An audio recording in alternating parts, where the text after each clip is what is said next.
Hey now, good morning, happy Thursday, PSW staff, clients, friends joining us. Okay, it's an LA class, but we had a good week so far. Tomorrow we see your film scoring results for The Neverending Story, 1984 fantasy film. Hope you enjoy some of these old classics. We'll be doing some newer action movies too, and a lot of other stuff in the future. But it was good yesterday looking at Dave Brubeck. Very, had vision problems, but used his ear like Chet Baker. Using your ear and your heart. That's the most important. Training is good too, but that should come secondary. And all those irregular time signatures, the 3/4, the 5/4, the 9/8. It just varies it up a little bit, varies music up a little bit. You don't have to have those complexities, but a little spice. It's just like Taco Bell's fine too, but then sometimes like a gourmet meal, something with the different spices, is interesting. Some people like that. Okay, so today we're going to look at, it's kind of a weird subject, but I thought it would be fun to look at certain important names that we drive around all the time because well, we're starting to now that everything's opening up, but we see these signs everywhere. So today we're going to be looking at Los Angeles street names. Stuart, why are you home so early? I skipped Wilshire and took Beverly over to Santa Monica and took that all the way up. Hey, Stuart, yeah, I just came over to fix the speakers, the outside speakers on the patio. I think they sound pretty good. How was work? I think you should go home now, Devin. There's nothing going on, Stuart. You should go home. Get back on San Vicente, take it to the 10, then switch over to the 405 North and let it dump you out into Mulholland where you belong. How many streets do you think are in Los Angeles about? I mean, probably more than 10, right? There's 50,000 streets in Los Angeles County. We'll be going through each one, so get comfortable. It's probably going to be a 10-hour class. But we'll talk about the history of, we're going to recap our LA history because it's good to understand, where we are right now. How did we get here? So we're going to look at some of the earliest street names, some that have changed. There's way too many to go through, but just, what are these names that we say all the time? Take La Brea to Fairfax to Melrose.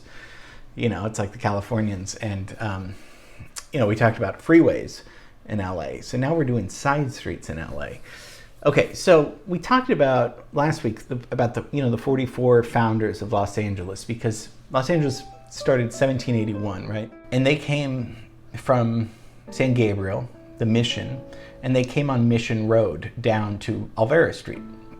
So Mission Road is the first street that we're going to be talking about. It was dusty back then, probably still is, but this was a Native American trail from San Gabriel near the LA River. So they settled there and they said, this is it, guys. A lot of these early street names in Los Angeles were where farms and homes were of the like the locals, So when you think about it, if there's no streets or any paved way, it's like go over there to John's farm and then Joe's farm is to the left. So that was basic, that's probably the whole world how you do that. So we know that if LA was 1781, California wasn't a state yet with the America, right? It wasn't until the gold rush came, whereas America said, maybe we'll take California, That sounds good now that there's money to be made off California. And that's about 1847, but let's just stay 1850. I mean, come on. 1850 is also when General Edward Ord, so he was an engineer for the United States Army and fought in a lot of wars. And so they hired him, city officials, Los Angeles officials hired him to survey all the public lands in LA County because they wanted to sell them. This is before Harry Chandler was really getting into real estate. They needed to sell them, so they hired him as a surveyor. So he and his assistant mapped Los Angeles in the year 1849. They took about 2 months, and so most of the street names are from that year. And historians say that they have a really good, the work that Ord and his assistant did, that's pretty good. They got a good view of what Los Angeles looked like in the middle of the 19th century, a long time ago. So Ord was paid $3,000 for his work, or he could have gotten 160 acres of public land, which is like 10 building sites in downtown, but he wanted the 3,000 instead. I don't know. Probably would have been worth way more, right, if he would have taken the land, but he wanted to be paid instead.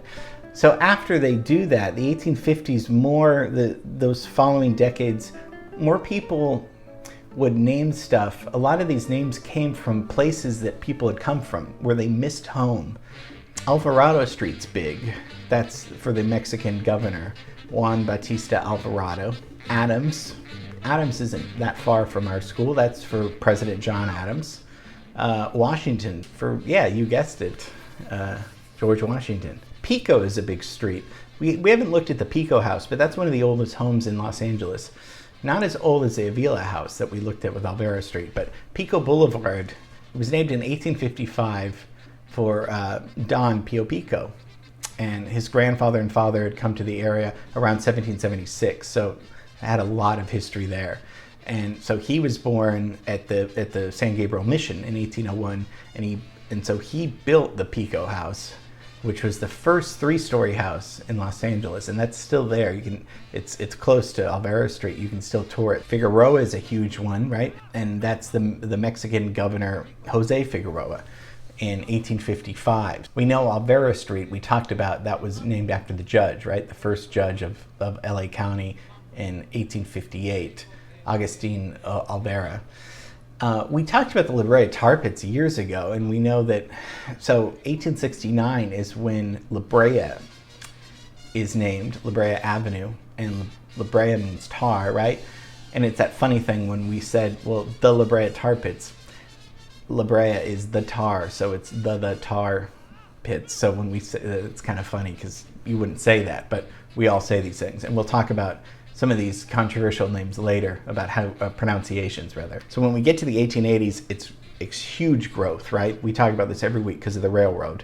So now it's huge, and everyone's coming to get up land. And so about 1887, about 169 new street names are added because people are, they need directions and all of these things. So, but it's interesting, around this time, mostly all of Los Angeles was all Spanish speaking. So English was kind of the minority until about the 1880s. So lest anyone think white people were here first, it was mostly people. It wasn't until people from the Midwest came and English kind of became the primary language. People from the East Coast, the Midwest, people from Indiana coming to Pasadena. It's like random, states coming here. Melrose Avenue's, Melrose Street's one of the most famous. 1887, named after a rancher. McCarthy named it after his hometown, Melrose, in Massachusetts. So we talked about early Hollywood development, right? So Hollywood's named in 1884, but it doesn't really become a part of LA County until a few decades later. But we know that the Daida Wilcox and Harvey Wilcox, that couple, they came from Kansas, right? And then she named it Hollywood because her neighbor thought, gave her the idea for that name. There's some gray areas about how, but they named Hollywood, and they were not movie people at all. This was way before movies came. They were teetotalers. They would give you free land if you had a church, if you owned a church. They were very religious people. So when they saw these silent films being made, that was not a good idea for them. So they took all these buggy rides in into these canyons in Los Angeles, and that's where Cahuenga Valley comes from. Silver Lake neighborhood was called Ivanhoe because it reminded people of these big hills, rolling hills in Silver Lake. So a lot of those streets had Scottish-inspired names, just because, like Rowena and things like that. So it was called Silver Lake around 1907. By about 1893, we get the famous Rodeo Drive. We've looked at that. Remember, that was Beverly Hills. That was racing, car racing, right near Rodeo, right? So it was part of Rancho Rodeo, meaning gathering of the waters. Wilshire Boulevard's one of the most famous. Gaylord Wilshire, we've talked about that idea before. He was a big real estate investor, and this was going west of downtown, because that's where Bullock's Wilshire is, but that's not till 1927. So 1895 is when Gaylord names it Wilshire, and that's the Gaylord Apartments, of course.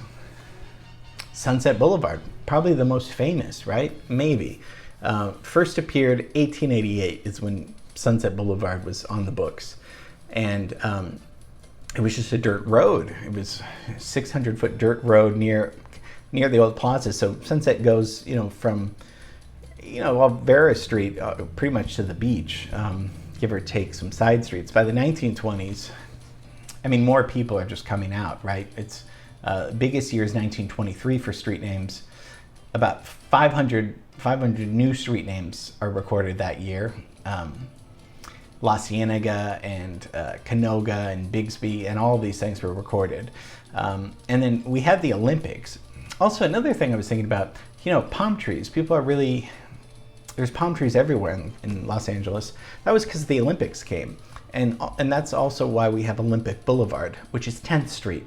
If you count the streets, there's no 10th Street Boulevard, or in LA, because it's 9th Street. Then there's 11th Street. But Olympic was named in 1929 in honor of the upcoming Olympics, which happened in 1932. And because of those Olympics, we planted all of these like thousands and thousands of palm trees, because when the world was going to come to LA, we wanted to look pretty. We did a whole class on Abbott Kinney. He made a fortune in tobacco. 1905 is when Venice opens, and he tries to make it look like the Venice Canal. They built canals, right? We talked about that. So Abbott Kinney is named, obviously named after him. Huntington out in San Gabriel, San Marino, Henry Huntington, which was the Huntington Library, which was the big, trains and railroads, and he made a fortune. The famous congested Mulholland was named after William Mulholland. He was, super important for bringing water to Los Angeles. Some would say stealing water from the Owens River Valley. And then, like I said, there's certain pronunciations, because people say Los Angeles, Los Angeles. There's so many different things I was reading. It's ridiculous to go through them. A big one is Los Feliz. And some article I was reading was like this was the biggest debate over all the street names of how do you pronounce this, Los Feliz. People say that, but locals and Angelinos don't say that. We say Los Feliz for some reason. So when you hear Los Feliz, maybe it's a newcomer that means well, but we just don't play that game. But yeah, pronunciations are interesting, because sometimes we know we're wrong, but there's certain right things to say, and then there's certain wrong things that show that you're right. That's just part of evolution, living in Los Angeles and all that stuff. So I hope you enjoyed it. I know this was kind of an odd class, but there's big street names, and there's so many other big ones, but I just thought we'd tackle the big ones, the famous ones that, tourists come and say, I want to see Hollywood Boulevard. I want to see Melrose. I want to see Sunset. A lot of these things were named. Some were just named after people. Some were named after farmers. Some were named because they were homesick of back east, so they would, call it Melrose. Interesting things. And some live on Clump Street. Clump Street's a funny street, and that's kind of an inside joke. But okay, so tomorrow, film scoring results for Never Ending Story. Can't wait to show you that. And have a great rest of the day. Okay, bye.